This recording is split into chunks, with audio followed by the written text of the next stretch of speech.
Power Entrepreneurs. I'm your host, Dr. Amanda, and you're in the right place if you're a growth-minded entrepreneur who's ready to align your energy, mindset, and habits to manifest a life and business you love. And today we're talking about a really important topic because so many people struggle with this. According to a recent study by the International Journal of Behavioral Science, it is estimated that around 70% of people experience imposter syndrome at some point in their lives.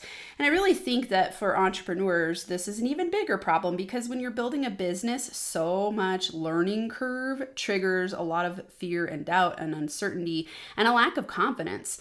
I've seen people who come out of really high power positions and they're really confident in those positions, and then they step into entrepreneurship and all of a sudden they worry that they're not good enough and they struggle with imposter syndrome. So today I'm going to give you 3 reasons imposter syndrome is killing your entrepreneurial success. We're going to talk about some of the symptoms that you can look for, how it's killing your success, and then I'll give you some action steps. And at the very end, I'm going to give you the top 4 books that I read at the beginning of my entrepreneurial journey that helped me build my confidence and eliminate, or let's say dramatically reduce imposter syndrome. Sure, sometimes I still freak out and wonder if I'm good enough. I just now have tools to overcome it much more quickly. So you're going to get a lot of gold out of today's episode. I'm glad you're here. Let's dive into imposter syndrome. So just in case you didn't know what imposter syndrome is, it is a term that's used to describe a psychological phenomenon where a person doubts their own abilities and accomplishments because they feel like a fraud, even in the face of contradictory evidence. So imposter syndrome plagues all versions of people. It's not just people who aren't doing great in the world. It's people typically that are doing really well, that are high achievers, and they mask it pretty darn well. And you would never think that they have imposter syndrome. This is one of the things I was most surprised by when I started my business.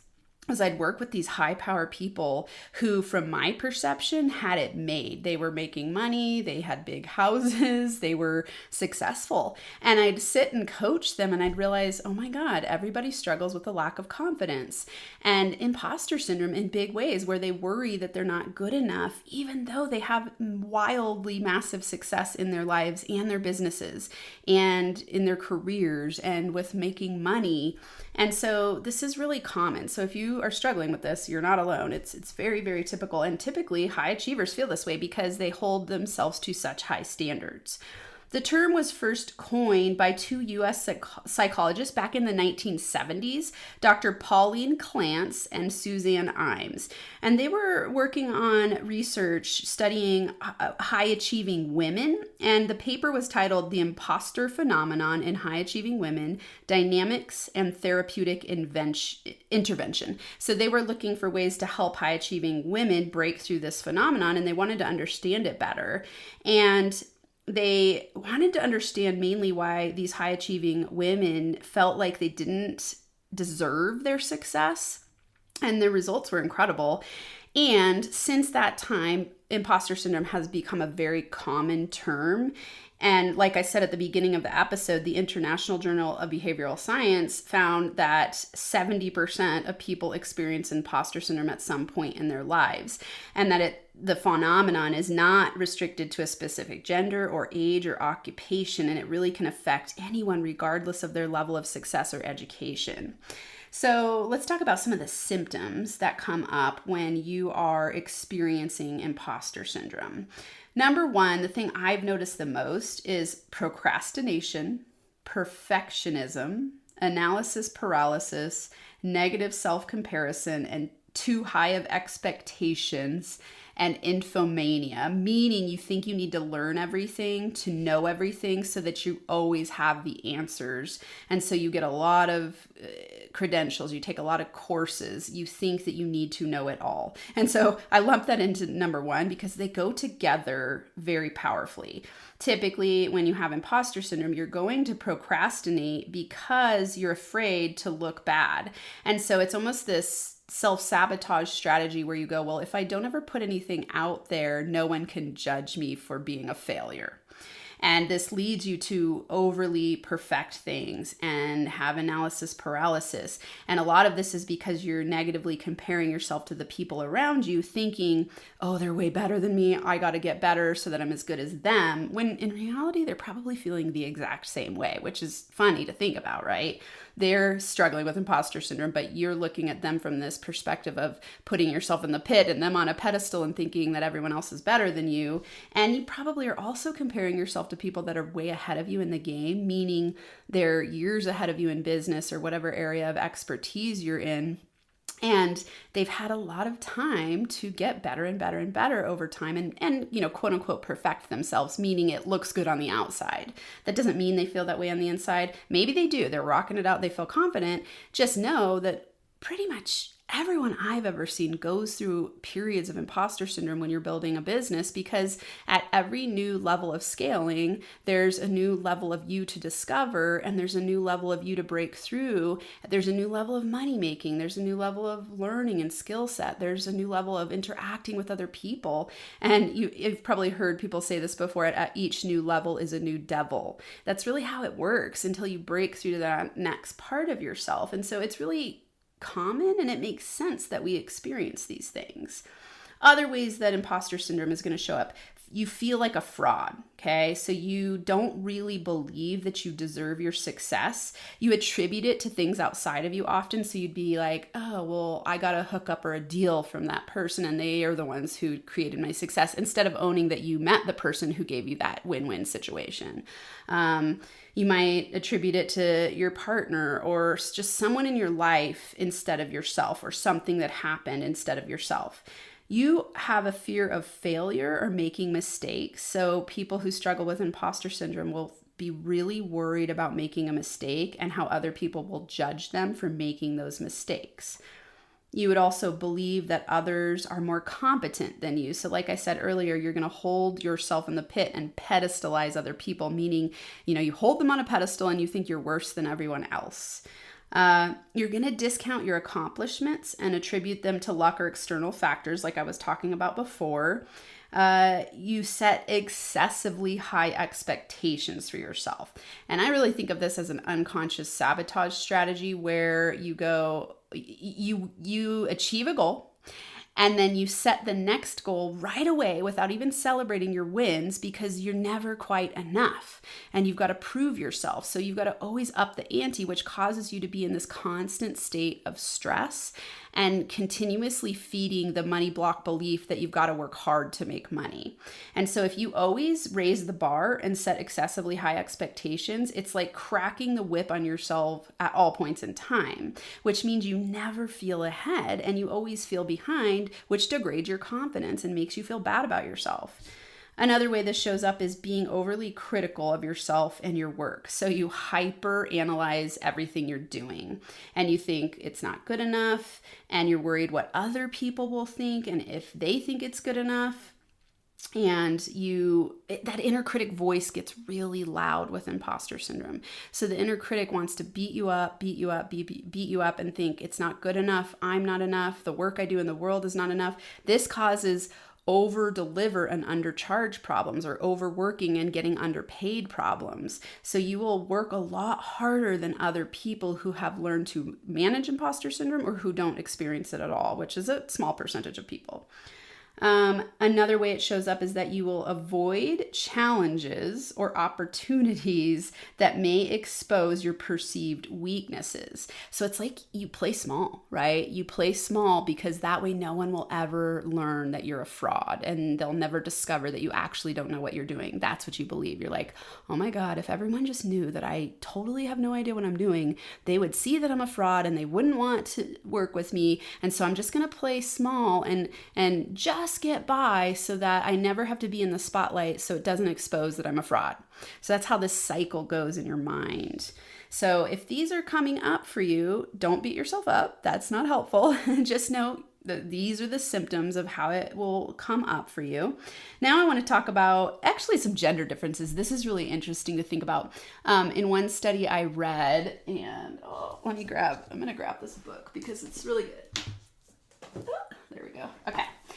It's by Lisa Obrey Austin and Richard Ray Austin. I think that's how you say their name. And actually, she's been on the podcast. I did not look back at the episode, but she is a rock star. She studies imposter syndrome, self-doubt, and how to succeed in life. And her story goes back to her own academic background, which she talks about academia as being, I don't remember if she uses this exact phrase, but it's how I phrase it, is that academia is like a petri dish for imposter syndrome, because there's a lot of competition and a lot of hyper criticism and a lot of need to be perfect in order to achieve and succeed and publish and all these things. And so she does a great job of doing research. And in her book, she talks about gender differences. And it's really interesting because one of the things she found was that the way that men tend to mask their imposter syndrome is that they play small and they won't go for the big opportunities so that no one will discover they're a fraud. Whereas women will tend to overachieve and say yes to everything to try to prove that they're good enough and that they deserve it. And so that was some of the gender differences that she saw. And I definitely see that. I see it in both, but I can see how she came up with those findings. It's really interesting. If you want to read her book, it's called Own Your Greatness. Really cool book. Okay. Here are 3 reasons that imposter syndrome is killing your entrepreneurial success. And the reason this matters is because it's causing slow business growth. When you are struggling with imposter syndrome, you are going to continually slow down the growth of your business. Because remember, when people come to you as an expert, the reason they're coming to you is because you're confident in the solution that you provide to them. And realistically, they're buying your confidence. And imposter syndrome is really the antithesis or the opposite of confidence. When you have imposter syndrome, you don't believe in yourself, you don't trust yourself. My version or definition of confidence is to know, love, and trust yourself. So when you know yourself, you know your gifts, you know your why, you know your values, you know your zone of genius, you know what makes you thrive, you know your weaknesses. And when you trust yourself, you trust, hey, no matter what, I can figure it out. I'm willing to figure it out. I believe in myself that I can figure it out. And when you love yourself, obviously you're going to go, I love all sides. I know all parts. I trust that I'll figure it out. I like who I am and I'll figure it out. Mistakes don't matter because I know that they're on their way to my success, and I believe in myself, and I'll face my fears because I trust that I can do this. Whereas imposter syndrome says you're not good enough. Hesitate, don't do it, don't put anything out there because people might judge it harshly. They might see that you're a fraud. They'll realize you're not good enough, right? So the opposite of imposter syndrome in my mind in a lot of ways is confidence. And so let's talk about the 3 reasons that imposter syndrome is killing your success and why it slows growth. And then I'll give you some action steps. So number 1, slow brand development. Okay, so imposter syndrome affects your brand development because you have low content production and you second guess. So when you're second guessing, it's going to cause you to procrastinate. The perfectionism that you experience and the analysis paralysis causes you to not put a lot of content out there because you don't want to be judged harshly. And because, when you're procrastinating, that takes up a lot of energy. When you are struggling with perfectionism, it takes so much time to produce content. And so your brand development is going to be slow because you're not just getting out there, making mistakes, figuring it out as you go, getting feedback. The less you put out, the less exposure you have, the longer it takes to create a solid brand identity and to be known in the world. And so slow brand development is one of the negative outcomes of imposter syndrome. Another one is that you're going to have decreased profitability. Okay, so part of this is because you're going to be fearing your failure and thinking you're not good enough and negatively comparing yourself to people who are ahead of you. So it makes you think that you need to know everything. So you tend to overspend on over learning. Now, I love learning. Learning is in my top values. I learn every single day, and I think everyone needs to learn every single day. The difference between learning to grow yourself and learning to feed your imposter syndrome is what matters here. And when I say learning to feed your imposter syndrome, what I mean by that is when you think you need to know everything so you have all the answers before you can even get started, or when you use learning as a form of procrastination. So this concept of procrasti-learning, where you go, I don't know enough yet. I've got to make sure I know everything. And so I'm going to buy every course and get every credential, and then I'll get started. And then most people never start. And so don't let learning be an inhibitor and slow your growth and decrease your profitability. Instead, let learning enhance your profitability and keep you moving in the right direction.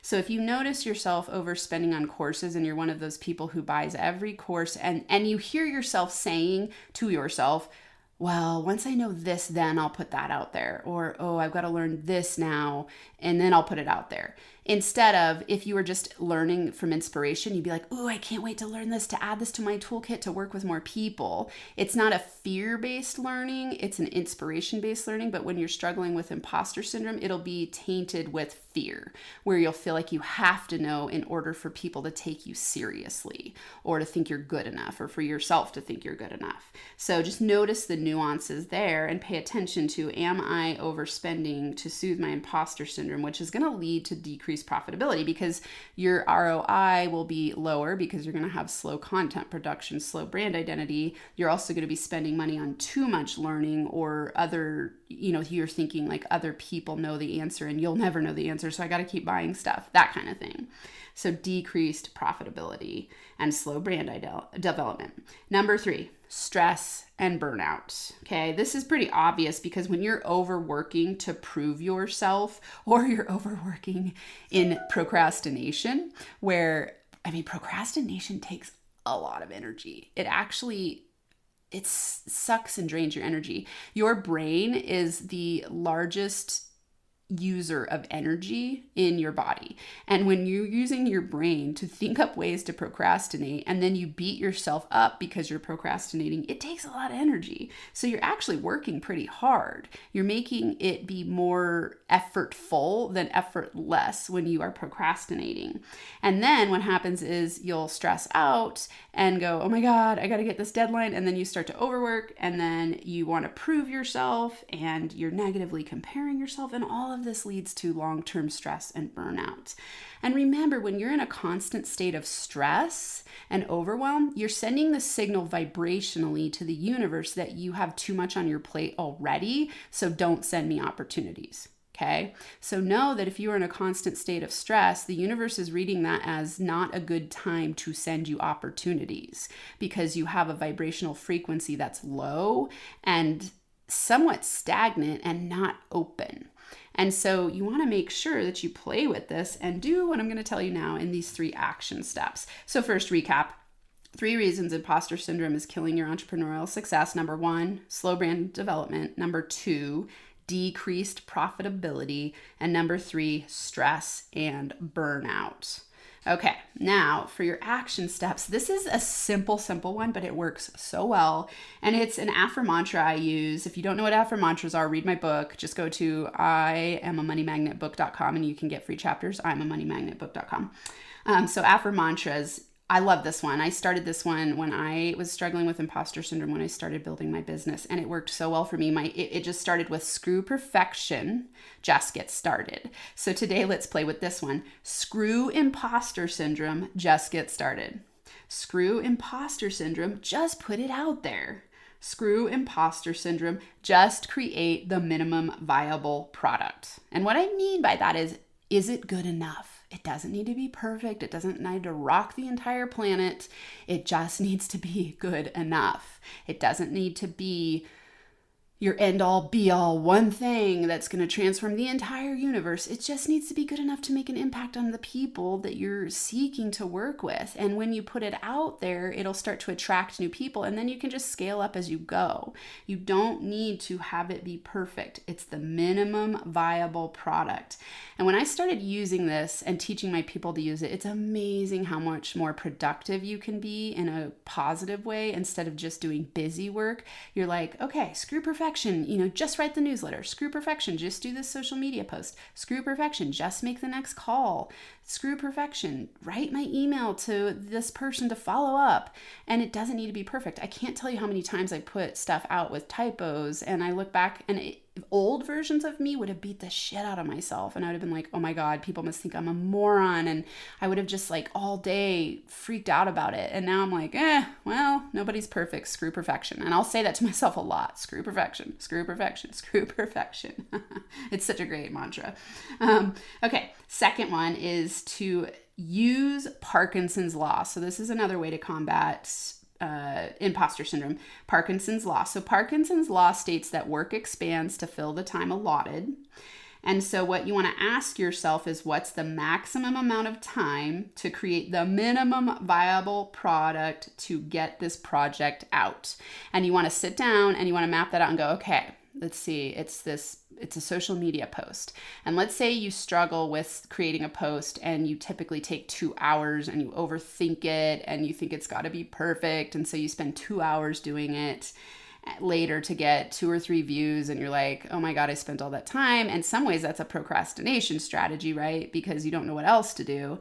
And so you spend 2 hours on a social media post, making it perfect. And instead, you could use Parkinson's law and go, okay, I'm giving myself 20 minutes to get this post out. I'm setting a timer. Once the 20 minutes up, I'm finishing it up. And that way you use your time efficiently. This starts to create a feedback loop to your brain of confidence because you're like, oh, I got it out there. Now I can do the next thing. And it starts to shift your experience of letting yourself put it out there. And while you're doing this, you definitely want to use the AFR mantra, screw perfection or screw imposter syndrome, just put it out there. And that way you can use your time powerfully, be more productive, increase your profits, increase your exposure, increase your brand identity, and that'll help you start to shift through some of this imposter syndrome because you'll start to get results and feedback that help you see that you're making a difference in the world, which reduces imposter syndrome. Because realistically, when you think you're a fraud and not helping people because you're not making enough contact with people, that increases your imposter syndrome. When you start getting feedback that people are like, oh my God, this is awesome, you're helping me, I want to talk to you, that makes you go, oh my God, I do know what I'm doing. And that starts to shift the energy around imposter syndrome. Okay, the last things in terms of the action steps is to learn everything you can to develop your confidence, okay? Learn everything you can to develop your confidence. And just like I said earlier, confidence is the opposite of imposter syndrome. So here are the 4 books that I came up with, in addition to the Own Your Greatness book. The first one I read, and this is going to sound a little funny and counterintuitive, but it was Codependency for Dummies by Darlene Lancer. I had really bad codependency issues, which in a lot of ways is a lack of confidence problem because I was doormatting myself, and in relationships, I would just create my identity around the people I was with. And so that book changed my life. So if you struggle in relationships to be someone who is constantly putting yourself aside and overly pleasing and doormatting yourself, this book could be a good book for you. Codependency for Dummies by Darlene Lancer. All the links are in the show notes and the description, so you can click on links there. The Art of Extraordinary Confidence by Aziz Gazipura. So The Art of Extraordinary Confidence. This one was awesome. And I actually found him through his podcast. I don't even know if he still has it. It's called Shrink for the Shy Guy. And obviously it's for guys and I'm not a guy, but I listened to that one and it rocked my world and was so helpful. And then I found his book and read it and it was really, really helpful. So The Art of Extraordinary Confidence by Aziz Gazipura. He's a confidence coach for guys. You Are a Badass by Jen Sincero.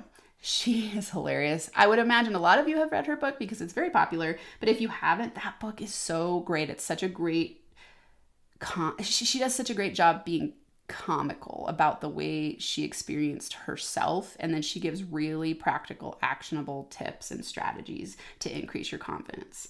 So You Are a Badass by Jen Sincero. The last one is not directly related to confidence. It's more about just not giving a fuck. So The Subtle Art of Not Giving a Fuck by Mark Manson. If you haven't read this one, you will be surprised. I was actually really surprised by it. I'd heard of it for a long time, and then I was like, I'm going to check this book out. And it is filled with tips on confidence development and just letting go of your overthinking things and caring so much about what other people think. So The Subtle Art of Not Giving a Fuck by Mark Manson. So those are the 4 books. So let's recap. 3 reasons imposter syndrome is killing your entrepreneurial success. Number 1, slow brand development. Number 2, decreased profitability. Number 3, stress and burnout. And the 3 action steps that you want to use to combat this and start to break through your imposter syndrome is the Afro-Mantra screw imposter syndrome. Just get started. Screw imposter syndrome. Just put it out there. Screw imposter syndrome. Just create a minimum viable product. Number 2, use Parkinson's law to master your time and start putting out more content and getting more done in the 24 hours that you have to build your business per day. And then number 3, learn everything you can about developing your confidence, and then read those 4 books. All right, that is a deep dive conversation on imposter syndrome. This is something that I work with people on in my business every single day. And it's something that all people struggle with that I've worked with. So if you are struggling with this, you're not alone. And also know that there are solutions, and you can completely transform yourself by starting to take action to reframe from imposter syndrome to confidence. And I believe in you. You're awesome. Thank you for being here. And until next time, I'm sending you giant hugs and inner power high fives.